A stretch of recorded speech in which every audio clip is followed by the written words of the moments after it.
Alhamdulillah wassalatu wassalamu ala rasulillah.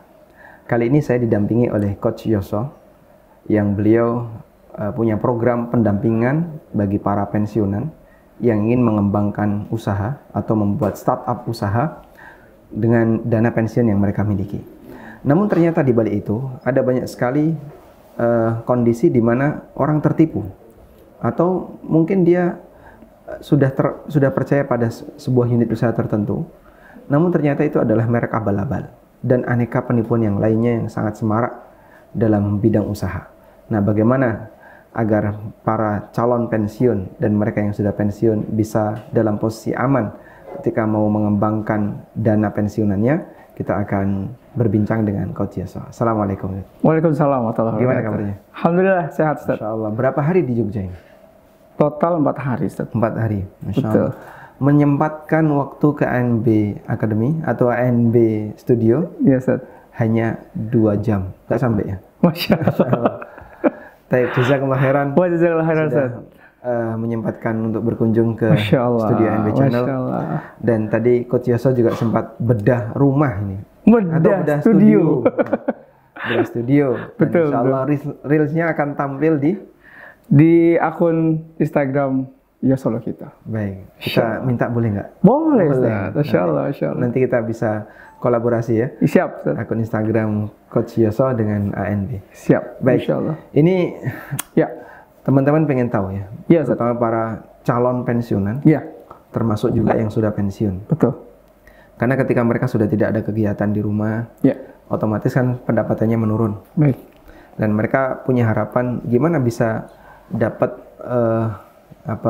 pengembangan dari dana Iya. pensiun yang mereka miliki. Kira-kira Baik. Coach punya tips apa yang aman bagi teman-teman yang mau pensiun? Baik, Ustaz. Terima kasih. Saya langsung bicara tentang pengalaman yang selama ini kami temui terkait dengan masa persiapan pensiun. Ternyata pensiun itu memang harus disiapkan paling tidak. Ini yang paling pendek itu 6 bulan sebelum pensiun dia harus menyiapkan diri. 6 bulan sebelum pensiun. Betul, Ustaz. Nah, kenapa saya berani ngomong dan berani menyampaikan bahwa kami bisa siap mendampingi masa persiapan pensiun karena saya secara pribadi juga karyawan dan pensiun dini. Jadi saya sudah merasakan gimana bedanya. Khususnya ini pensiunan juga? Sudah pensiun dini. Saya 15 tahun di LG, di Panasonic, dan di Telkomsel. Nah, setelah 2018 saya ambil pensiun dini. Dan di situ saya merasakan problem ketika kita pensiun. Ada 3 hal, Ustaz. Masya Allah. Apa saja itu? Yang pertama nih, saya baru merasakan ternyata komunikasi kita selama ini dengan teman-teman, walaupun tidak semuanya, Ustaz, tapi dominannya adalah bukan karena persaudaraan secara murni, tapi karena kepentingan. Komunikasi maksudnya di perusahaan? Perusahaan dan lingkungannya. Contoh, Ustaz, saya di procurement. Setelah saya pensiun dan sebelum saya pensiun, itu perbedaannya jauh sekali. Kita procurement itu banyak sekali vendor-vendor yang dekat sama kita. Selama lebih dari 10 tahun lebih, saya menjadi procurement dan vendor sangat paham kadang-kadang komunikasi dengan kita. Kita pulang malam dia bisa nemenin kita gitu ya, karena kedekatan segala macam lah bahasanya. Kalau itu tetap dalam batas-batas tertentu. Nah, sampai kami merasa bahwa mereka tuh seperti saudara dan keluarga lain selama kami bekerja, karena mau menemani kami dan segala macam. Singkat cerita, saya pensiun, Ustaz.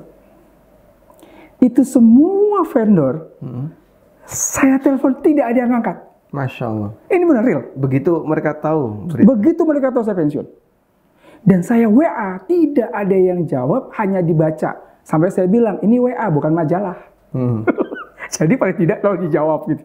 Itu tidak sama sekali. Sampai hari ini saya sudah kehilangan kontak. Jadi sehari setelah saya pensiun, 3 hari kemudian itu seperti saya ditelan bumi. Hampir semua yang selama ini berhubungan dengan saya meninggalkan saya begitu saja. Sehingga akhirnya saya mengambil kesimpulan secara sepihak sih bahwa mereka dekat bukan karena kepentingan persaudaraan, tapi lebih kepada kepentingan pekerjaan. Di situ saya berpikir seandainya saya adalah pejabat yang punya level tinggi, mungkin kalau saya tidak siap power syndrome. Oh, Itu berarti yang emang real ya itu? Real, Ustaz. Masya Allah. Yang kedua, sisi layanan, Ustaz. Jadi, selama kita kerja di level middle up management, kan semua serba dilayani, Ustaz. Perhitungan pajak dilayani. Kita nggak pusing-pusing, tiba-tiba udah ada yang ngitungin pajak kita. Masalah kesehatan, semua kita tinggal telepon HR, tim, kita tinggal datang ke rumah sakit langsung siap melayani kita, karena ada surat jaminan dari perusahaan. Aman. Tapi setelah kita pensiun, kita dikasih kartu BPJS. Dan kita suruh bayar sendiri, dan monggo silakan urus sendiri, mulai dari vaskes pertama, naik segala macam. Dan itu sangat berat buat orang-orang yang puluhan tahun dilayani. Yang ketiga, Ustaz, yang paling luar biasa. Seorang pensiun harus siap ketika dia bicara tentang ekonomi. Ekonomi, itu penting banget. Kalau seorang pensiunan ternyata gagal mengatur uang pensiunnya, maka yang paling dia takutkan adalah hukuman sosial. Maksudnya gimana? Contoh, rata-rata orang pensiunan itu berpikirnya ada dua. Saya taruh aja uang ini, investasi di bank, ya, yang deposito, lebih aman. lebih aman. Saya duduk manis, saya dapat bunganya. Banyak yang berpikir seperti itu. Buat mereka secara umum melihatnya seperti itu.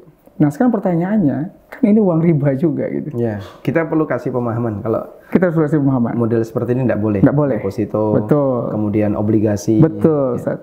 Sukuk termasuk diantaranya. Betul. Kalau bisa dihindari. Betul. Tapi kan banyak orang yang pragmatis berpikirnya. Dianggap ini darurat. Karena dia nggak bisa lagi ngolah uang yang lainnya. Itu sering terjadi, Ustaz. Alasannya darurat? Darurat. Ketika kita diskusi, ya karena saya nggak punya modal sumber bisnis. Pendapatan apa? Punya tabungan, tapi saya nggak bisa. Karena dia khawatir kalau dia buat bisnis, sampai saat ini mereka bilang, saya nggak tahu gimana cara bangun bisnis. Dan kalau ini terjadi sesuatu hilang, maka saya malah menzalimi keluarga saya. Nggak punya pegangan ya? Nggak pegangan. Jadi pada posisi ini darurat buat saya. Nah, ini discuss ya. Ini Ustadz nanti yang lebih paham sampai semana itu daruratnya. Tapi artinya saya mau bilang bahwa ada orang yang berpikir pragmatis seperti ini. Ini pengalaman kami ketika kami diskusi dengan teman-teman yang masa persiapan pensiun. Yang kedua, Ustadz, ada orang yang pengen bisnis. Pengen bisnis, kemudian ketemulah dengan orang yang siap membantu, kemudian dia mencoba berinvestasi. Katakanlah dia berinvestasi dengan 20% dulu lah. Itu sebelum pensiun, Ustaz. Sebelum pensiun dia udah siap nih, setahun lagi sama pensiun. Ya udah, dia diskusi, ketemu sama orang yang kelihatannya cukup dipercaya karena diskusinya dan persentasenya cukup menggiurkan. Dia kasih, ya udah, saya ada uang nih. Gimana kalau saya kasih dulu 500 juta? Oke. Dilihat pabriknya real. Tapi akhirnya dia tertarik untuk invest yang lebih. Tapi ini yang karena terlalu percaya. Tapi ini ada satu masalah. Ini kasus yang terjadi. Ini real. Ini teman saya sendiri. 6 bulan dia mau pensiun, itu 6 bulan itu saya selalu pulang pergi bersama beliau. Beliau levelnya itu vice president di perusahaan kami. Kemudian perusahaan apa ini? Telekomunikasi, Ustaz. Masya Allah. Bisa dibayangkan berapa uang pensiunnya, Ustaz ya? Vice president ya? Vice president. Dan dia pun juga punya banyak tabungan ya, ketika dia selama berkarir kan pasti ada yang ditabung, bentuk aset bergerak maupun aset yang mudah untuk dicairkan. Singkat cerita dia bilang, Mas Yoso, alhamdulillah saya sudah menemukan satu bisnis, yaitu pupuk. Dia cerita sama saya, kita pulang terus. Terus dia bilang, Pak udah lihat belum pabriknya atau udah kerja? Udah, saya sudah lihat pabriknya. Ada satu daerah di Sumatera. Dan dia datang ke sana. Dia lihat, sampai dikasih lihat fotonya ke saya. Ini keren banget ini. Sepertinya Allah memberikan kemudahan buat saya. Ini kayaknya masa tua saya mau berkebun sekaligus punya pabrik pupuknya. Kira-kira gitu. Akhirnya, dia investasikan waktu itu di angka 1 atau 2 M. Untuk itu masih bekerja. 6 bulan lagi mau pensiun itu. Dia taruh. Dia bilang sendiri sama saya. Saya taruh. Alhamdulillah, Mas. Break even point-nya kelihatannya bagus sekali nih, gitu. Return-nya bagus ini, gitu. ROI-nya cakep, gitu. Berarti dia sudah dapat pengembalian? Sudah dapat pengembalian, Ustaz. Sudah dapat pengembalian. Kemudian setelah itu dia foto, dia videokan ke saya khususnya karena kami sering pulang bareng. Sampai akhirnya dia pensiun. Kita masih sering komunikasi, ya, walaupun tidak seintens dulu. Singkat cerita, dapat kabar kalau beliau ternyata kena stroke dan stres berat. Saya coba komunikasi akhirnya dengan beliau dan ketemu, diskusi. Insya Allah. Dia bilang bahwa kejadiannya ketika dia pensiun, 1 bulan pertama orang itu terus intens presentasi sama dia bahwa ini akan lebih besar lagi dan bisa menguasai Indonesia secara masif, gitu. Dan dia ceritakan dia ada cabang di sini, ada cabang di sini segala macam. Akhirnya beliau ini berani menginvestasikan hampir 80% dari uang pensiun yang dia miliki. Masya Allah, 80%. Maksud dia. Saya tidak tanya berapa M ya. Iya, yang jelas gede investasikan. Dan singkat cerita, beliau kan nggak bisa konsentrasi di tempat itu terus. Beliau harusnya pergi ke Jakarta karena rumahnya di Jakarta. Kemudian beliau juga sempat pergi ke luar negeri karena anak-anaknya banyak yang masih kuliah di luar negeri. 2 bulan, 3 bulan kemudian tidak ada berita ternyata tentang pergerakan. Biasanya kan ada berita. Datanglah dia ke lokasi tempat pabrik tersebut. Apa yang terjadi, Ustaz? Kosong, tidak ada pupuknya. Dia kaget. Pabriknya nggak ada? Bangunannya ada. Bangunannya aktivitasnya ada? Hilang begitu aja, seperti telan bumi. Akhirnya ditanya dong sama banyak orang di sekitarnya. Ternyata orang itu hanya menyewa tempat itu per 6 bulan. Masya Allah. Di situ dia stres berat. Kenapa? Karena dia sudah menceritakan ke banyak orang, teman-temannya, bahkan kami juga dikasih semangat. Kamu ayo invest dong, kamu invest dong. Saya khawatir bisa jadi dia sudah menjadi influencer ya, orang lain untuk invest di situ juga. Kebebanan juga ya? Bebanan juga. Itu yang terjadi, Ustaz. Akhirnya beliau mendapatkan tekanan yang luar biasa. Beliau akhirnya kena psikisnya, stroke, dan akhirnya 1 bulan setelah kejadian itu beliau meninggal. Rahimahullah, rahmatan wasi'ah. Baik, tadi Coach kan menyebutkan ya, ada beberapa pilihan. Baik, Ustaz. Untuk seorang pensiun ini menyalurkan dana pensiunnya. Betul, Ustaz. Kayak gimana? Baik.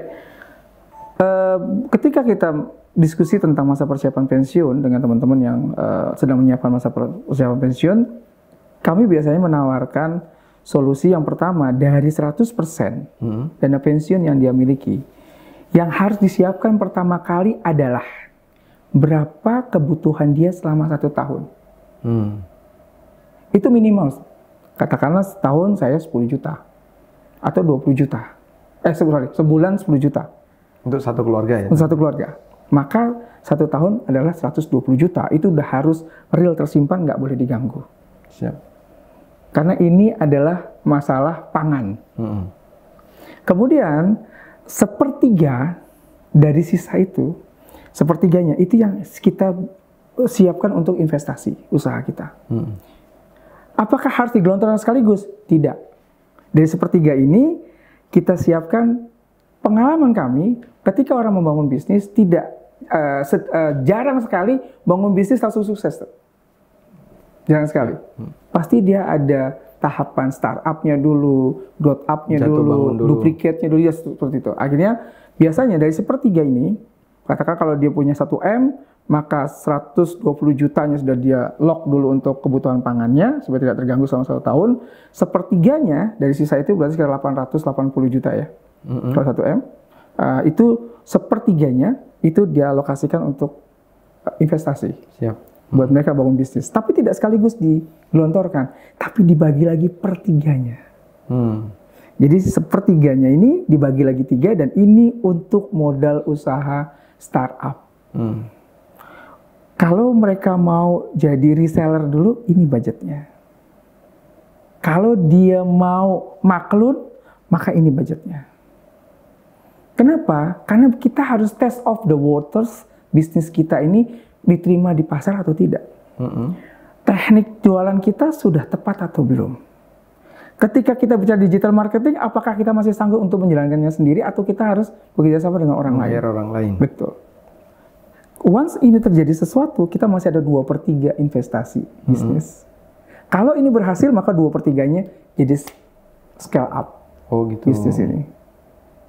Nah, sedangkan yang 2/3 besarnya tadi, itu kita bisa siapkan untuk apabila kita ingin membangun infrastruktur yang lebih, sewa kantor baru, ingin bangun yang lebih bagus, equipment yang harus disiapkan dan segala macam. Permasalahan yang terjadi teman-teman pensiunan adalah mereka ingin cepat kelihatan sukses di depan teman-temannya sebagai pensiun yang bahagia, sukses, sejahtera. Itu pengalaman. Dan kayak gini kalau gagal jadi hukuman sosial. Bisa hukuman sosial ya. Betul, Ustaz. Malu artinya. Baik. Sekarang ya, setelah Coach sudah menjelaskan seperti itu, kita kan biasanya melihat para pensiun ini bukan pengusaha. Betul, Ustaz. Dia nggak punya latar belakang sebagai pengusaha. Kalau dia startup, mungkin dia ketakutan. Betul, Ustaz. Akhirnya kebanyakan yang bisa dia lakukan adalah investasi ke unit usaha yang sudah jalan. Coach mungkin bisa ngasih arahan ya, gimana caranya biar, terutama kan bagian saving ya, bagian keamanan maksud saya, gimana kita bisa memastikan bahwa investasi ini prudent, aman, sehingga peluang-peluang terjadinya cheating, kemudian ada fraud yang terjadi pada pelaku pengelola usaha, itu bisa kita minimalisir. Baik. Ini memang bab tersendiri lagi nih untuk memastikan apakah bisnis ini sebetulnya real atau tidak. Gitu. Oh gitu. Karena zaman sekarang itu Masya Allah, Subhanallah, sangat pintar sekali melakukan rekayasa data analitik. Kalau bahasa saya. Ada banyak kasus. Gitu. Banyak kasus. Nah, ada kasus. Mungkin ragamnya bisa disebutkan beberapa. Baik, contoh. Dulu, kira-kira 2 tahun yang lalu, pada saat pandemik, itu orang melihat ketika dia punya uang, dia pengen tetap di rumah dan uangnya bisa bekerja. Dia melihat dari beberapa informasi di media sosial, produk-produk atau pola-pola franchise yang cepat sekali lakunya. Franchise ya, yang dikejar. Dan itu polanya dia dapat dari iklan kan. Katakanlah ada produk nih, nih roti X gitu ya. Kemudian produk L gitu.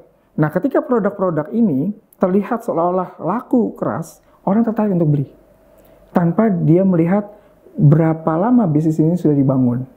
Kadang-kadang baru 5 bulan, 6 bulan, tapi karena iklannya luar biasa, cara komunikasi emosional luar biasa, orang ambil ini, franchise ini. Pas beli, tiba-tiba boncos, gitu ya.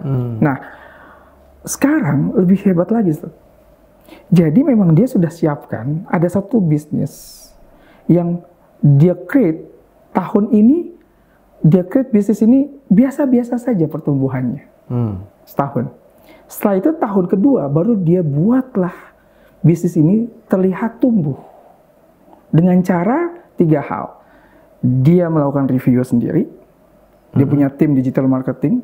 Dia lakukan review sendiri. Dia bayar orang untuk review? Nggak cuma bayar orang, Ustaz. Dia punya tim. Masya Allah. Jadi karyawan ya? Karyawan, Ustaz. Ini karyawan. Bisa 5 orang, 10 orang, 20 orang karyawannya.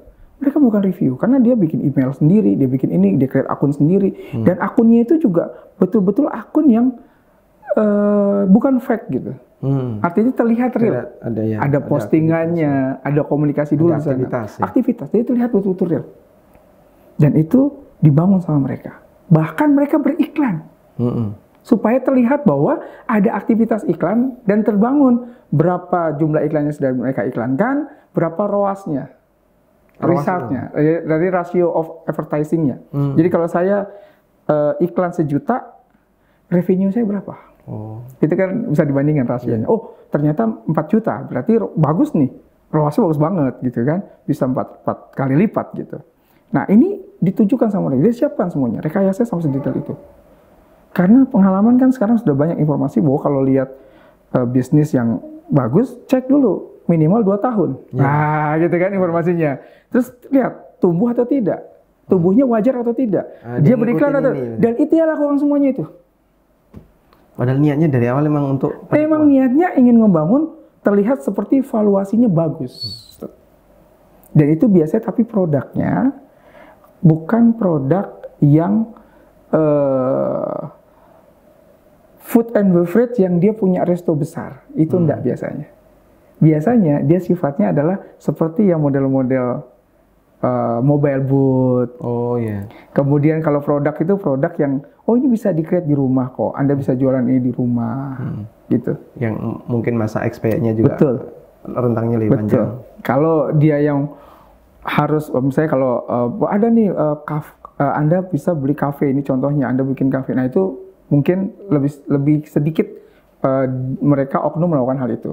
Gitu ya, sedikit. Karena persiapannya jadi lebih besar kan dia. Modalnya lebih besar gitu untuk menciptakan engineeringnya itu. Nah, yang perlu diperhatikan oleh teman-teman pensiun ketika mendapatkan potensi yang seperti ini adalah yang pertama, kita harus coba melakukan transaksi sendiri, Ustaz. Jadi kita contoh nih, ketika teman-teman itu lihat produk itu, teman-teman rasakan transaksi bersama mereka seperti apa. Tapi jangan ketahuan kalau teman-teman transaksi. Jadi kita bikin intelligent marketing buat mereka. Kita cek transaksinya. Kemudian yang kedua kita cek juga followernya, komen-komennya. Biasanya komen-komennya ya follower itu aja kalau kita perhatikan. Selama berbulan-bulan. Iya, itu aja yang followernya. Perhatikan ini, nanti lari ini, nanti ini lagi. Karena mereka hanya ngebangun paling tidak sekitar 1000 akun paling. Dan nggak pernah lebih untuk komunikasinya. Itu lagi, nanti ketemu itu lagi. Ya, itu memang butuh effort. Tapi itu bentuk hati-hatian. Gitu. Karena banyak yang terjebak ketika dia beli, maka yang terjadi adalah biasanya dua yang diambil. Pertama, loyal investasi, kayak franchise yang diambil sama kita. Yang kedua adalah maintenance-nya. Jadi dia bilang, Pak, Bapak bayar 100 juta, itu royaltinya adalah 50 juta, 50 jutanya kita bantu untuk digital marketingnya dan juga penjualannya. Untuk pengembangan? Pengembangan, itu kita yang siapin. Paling tidak 3 bulan, kita bantu Bapak. Nah, selama 3 bulan betul ada transaction. Gitu. Karena dari 50 juta itu biasanya mereka bilang bahwa ROI-nya itu paling tidak 6 bulan. Cepat ya? 6 bulan. Cepat. Nah, sekarang ROI 6 bulan. Artinya kan 50 juta. Kan dia akan bilang bahwa yang 20 juta adalah biaya operation. 20 jutanya lagi kita akan bantu Bapak iklan. Gitu, Ustaz. Nah, di situ akan ada transaction, Ustaz.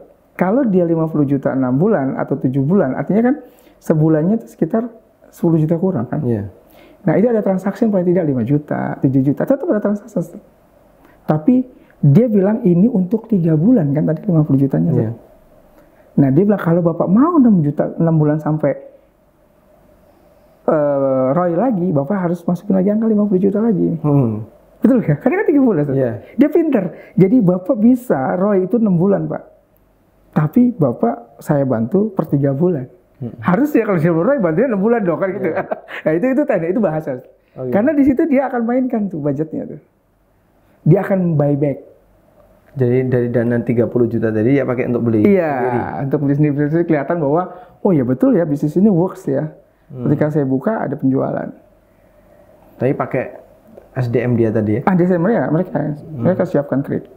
Sekarang bagaimana mungkin ketika kita bangun sebuah bisnis, hari itu ada transaction, besok ada transaction, dan transaksinya langsung kelihatan satu hari bisa 200.000, langsung 300.000, bahkan ada yang 1 juta, fluktuatif, tapi dia mainkan itu secara real. Kan kelihatan saya sih pengalaman ketika kita buka, kalau kita tidak siapkan digital marketing dan tempat yang luar biasa, tempat yang cocok gitu, itu perlu waktu gitu untuk itu. Gitu. Itu kira-kira, insyaallah. Baik. Jadi ini mengerucut ya, kita mungkin sambil menyimpulkan ke pemirsa bahwa ada banyak sekali teman-teman yang ingin mengembangkan dana pensiunannya. Yeah. Nah, karena kita Muslim dan kita tahu bahwasanya praktek riba, kemudian semua turunannya, baik di lembaga ribawi maupun surat-surat berharga yang ribawi kita hindari. Baik. Maka berikutnya adalah kita alihkan ke investasi. Cuman ada beberapa kewaspadaan yang perlu dibangun dan tadi Coach Yoso sudah menyampaikan ya sedikit tips yang perlu diperhatikan ketika orang ingin investasi di perusahaan yang dia jadikan sebagai acuan. Baik, ada tambah lagi nggak Coach Yoso yang penting sekali untuk diperhatikan? Yang jelas kita harus datang ke kantornya, lihat SDM-nya, Ustaz. Itu paling penting. Kita lihat SDM-nya seperti apa gitu. seperti tadi ya, dia sudah lihat ke kantor tapi potensi tertipu juga ada. Luar biasa, Ustaz. Jadi dan juga yang paling terpenting kita juga harus tahu kalau dia bilang, oh ini beberapa cabang kita ada. Sisihkan waktu untuk lihat cabangnya, Ustaz, tanpa diketahui jadwal kita datang. Untuk memastikan intelijen marketing kita harus kuat juga. Jadi inisiat investasi itu salah satunya kita juga melakukan intelijen. Jadi ya oke, saya misalnya saya tertarik nih, oke. Jangan bilang, oh ya saya tertarik, saya mau. Enggak. Oke, simpan itu, kemudian coba kita cek. Oh ternyata memang di sana ada penjualan, seperti apa yang disampaikan. Karena terkadang kalau kita bilang, oke, kita siap, kapan Bapak mau ke sana? Mungkin hari Minggu, Sabtu. Oh dia udah siap. Dengan skala SOP-nya gitu. Jangan memberitahu ya. Datang aja kita lihat, kita rasakan. Maka saya bilang tadi, kita harus melakukan transaksi dengan mereka, tanpa mereka ketahui. Masya Allah. Tidak duduk. Dan jangan mudah percaya ya. Dan jangan mudah percaya. Sekelas Vice President yang tadi diceritakan oleh beliau. Betul. Yang mungkin sudah terlalu sering berinteraksi dengan para vendor dan seterusnya, masih memungkinkan untuk tertipu. Betul. Dan tentu saja kita menghendaki bisa dapat suasana yang nyaman di hari tua, Betul, tidak kepikiran dengan urusan dunia yang berlebihan. Betul, Ustaz. Anda bisa menikmati dengan ibadah ya. Masya Allah. Anda bisa menikmati dengan berangkat haji atau umroh. Masya Allah. Sehingga kalau bisa amankan posisi ini, jangan sampai nambahi beban pikiran di hari tua. Masya Allah. Baik Coach, ini jazakumullah khairan. Jazakallah, Ustaz. Sudah ngasih banyak sekali saran bagi Masya Allah, mudah-mudahan bermanfaat. Pemirsa ANB, semoga ini bermanfaat. Mudah-mudahan bermanfaat. Kalau mau didampingi, baik Coach, ada program pendampingan untuk para pensiun? Iya, Ustaz. Kita bisa mendampingi teman-teman yang mau pensiun. Biasanya ada polanya. Yang pertama, kita bangun dulu mindset-nya. Kemudian yang kedua, kita arahkan mau bisnisnya apa. Kalau misalnya bisnisnya adalah agrobisnis, maka kita akan bridging dia, pertemukan dengan teman-teman yang juga sudah punya agrobisnis, sehingga mereka bisa belajar. Kemudian kalau dia ingin punya kafe, maka kita bridging dia dengan pengusaha kafe, sehingga mereka bisa belajar banyak. Itu kita dampingi. Kemudian kalau misalnya mau bisnis dengan brand sendiri, suplemen, herbal, kosmetik, atau apapun itu, kita bisa dampingi juga. Langsung ke pabriknya, jadi mereka real bisa lihat, oh ternyata COGS-nya cuma segini, oh ternyata bisnisnya seperti ini. Itu real, kita kasih lihat semuanya. Karena itu yang harusnya dibutuhkan oleh seorang pebisnis. Dia harus tahu dari hulu sampai hilir, setelah itu baru ngambil keputusan, apa yang mau diambil. Masya Allah. Itu tidak cukup hanya sepekan ya. Tapi itu butuh belajar beberapa bulan. Masya Allah, Masya Allah. Baik, jadi kita berharap kaum muslimin yang mereka punya dana untuk simpanan di hari tua, Amin. Dan juga punya harapan agar bisa lebih fokus ibadah. Amin. Jangan sampai harta Anda mengganggu.